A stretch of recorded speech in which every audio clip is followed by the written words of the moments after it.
चक De India करते वक्त ऐसे ऐसे कुछ कुछ सुनने को मिलता था, फ्लॉप हो जाएगी।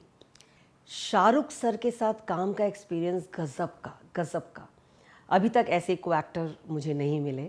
और शाहरुख सर और मैं लाइंस लेनी शुरू की और हम लाइंस कर रहे थे, हम पोजीशन पे बिठा दिया मुझे और he was just doing lines जैसे चल चल के, और कॉफ़ी पी रहे थे। और फिर उसके बाद उन्होंने अचानक से मेरे पास आए और उन्होंने ऐसे किया। मैं मुंबई आई। मैं बिल्कुल मुंबई नहीं आना चाहती थी। मुझे बिल्कुल भी शौक नहीं था, ना फिल्म्स का ना टेलीविज़न का। मैं अपना थिएटर में बहुत खुश थी, बहुत अच्छा कमा रही थी। पर जो हमारे सुपुत्र हैं पुरु छिब्बर जी, उनको मुंबई आना था, उनको मुंबई आकर के फिल्म एक्टिंग ही करनी थी। तो मतलब मेरा कमज़ोरी है, मैं अपने बच्चों के बगैर नहीं रह सकती।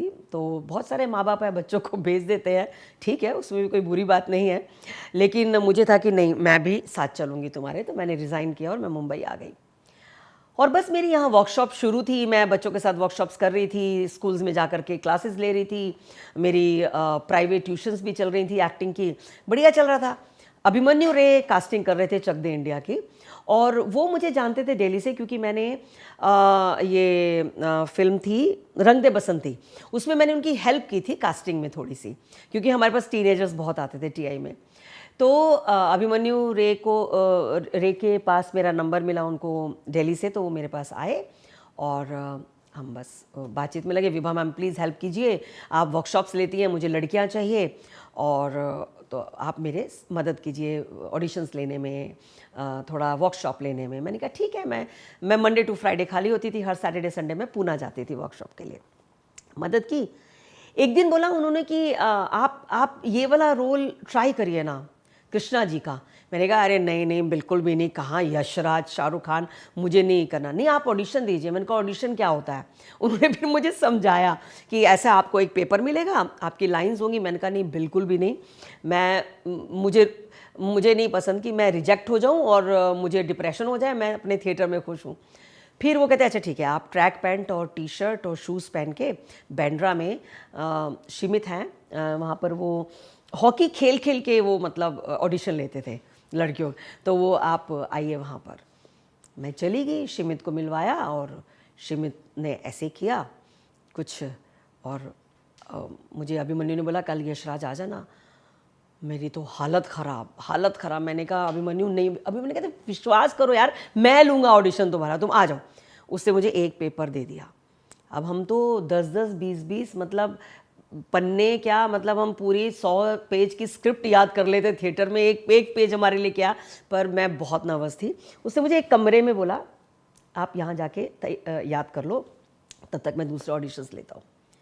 मैं कमरे में चली गई, मैं पढ़ रही थी, मैं ऐसे इधर उधर घूम रही, और खिड़की थी वहाँ पर, 3rd फ्लोर पे थे। ऐसे मैंने झांक के देखा नीचे, तो मेरी हालत ख़राब हो गई।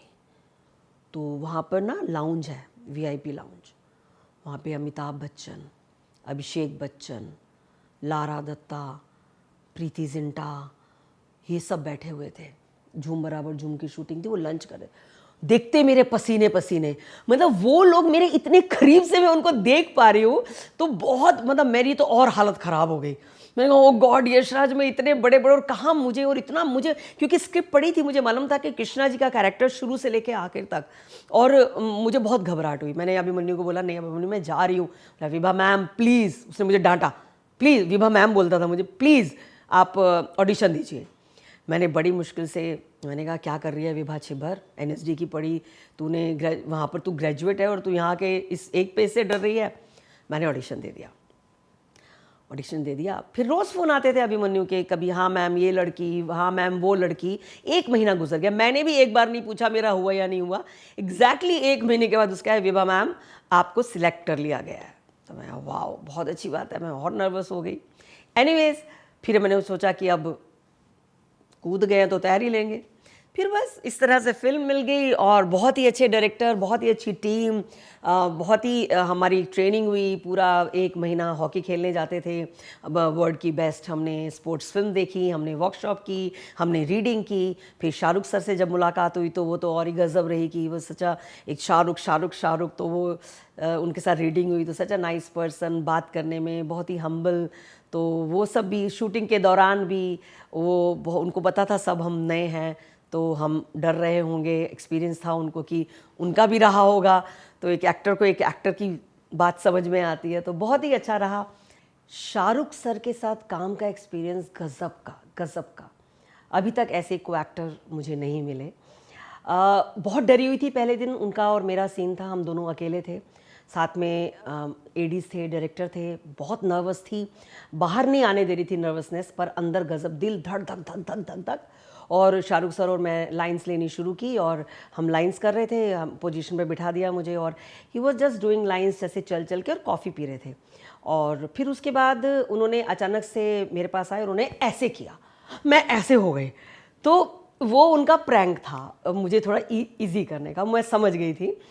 तो बस यहाँ से थोड़े हंसे वसे, कहाँ के हो ये वो, दिल्ली विल्ली ये वो, दिल्ली का कनेक्शन हो गया, नाटक बैरी जॉन का कनेक्शन हो गया, नाटकों का कनेक्शन हो गया, और फिर तो बस सिलसिला शुरू हो गया बहुत सारी बातों का, और बहुत ही ज़्यादा उनके साथ कंफर्टेबल हो गई मैं।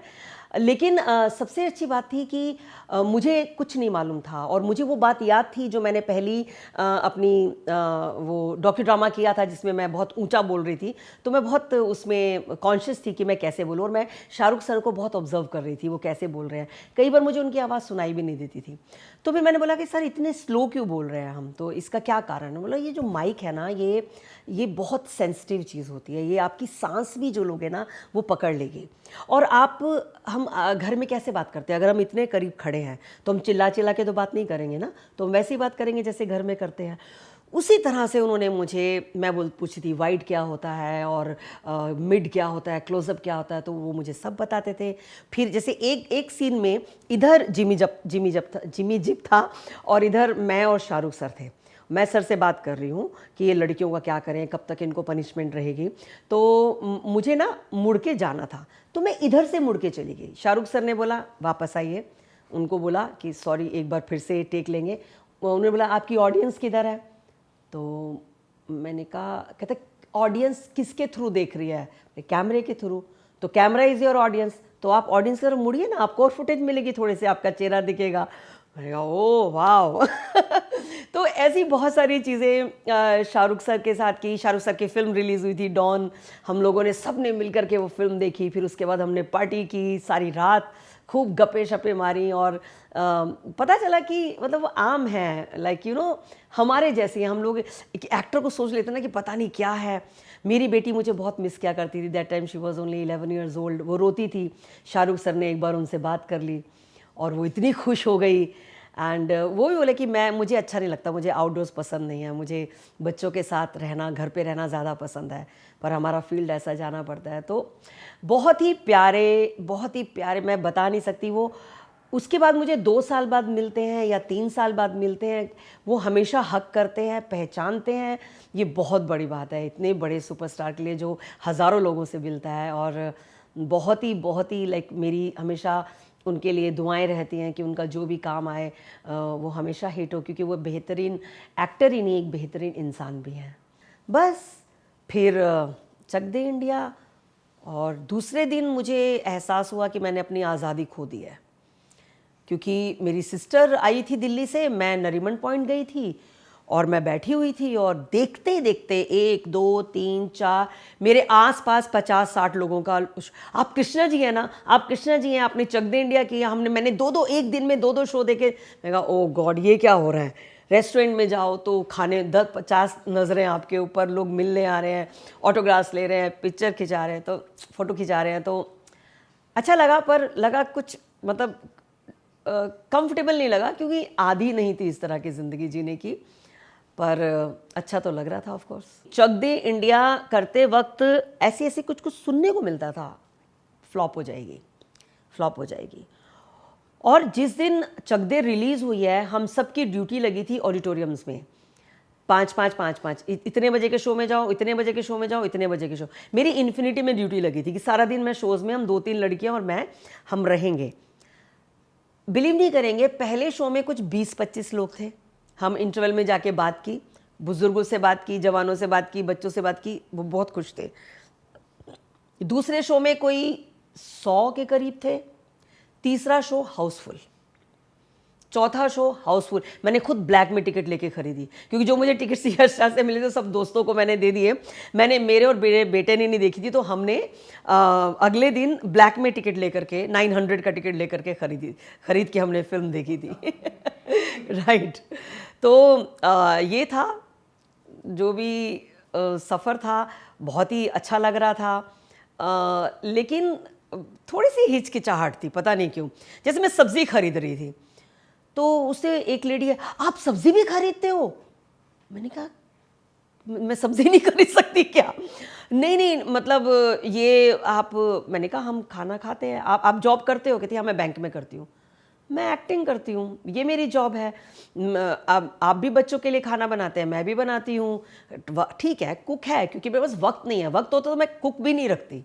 और वो है तो क्या करें, जो जिस तरह से ज़िंदगी में आज भी जाती हूँ, फ्रूट्स खरीदती हूँ, ये सब करती हूँ, मुझे कोई शर्म नहीं है। अगर ड्राइवर नहीं है तो मैं ऑटो में चली जाऊँ, बच्चे ऑटो में जाओगे आप आपको धुआं लगे, मैं कोई बात नहीं, जितना सिंपल रहो, जितना, वही सबसे बेस्ट होता है।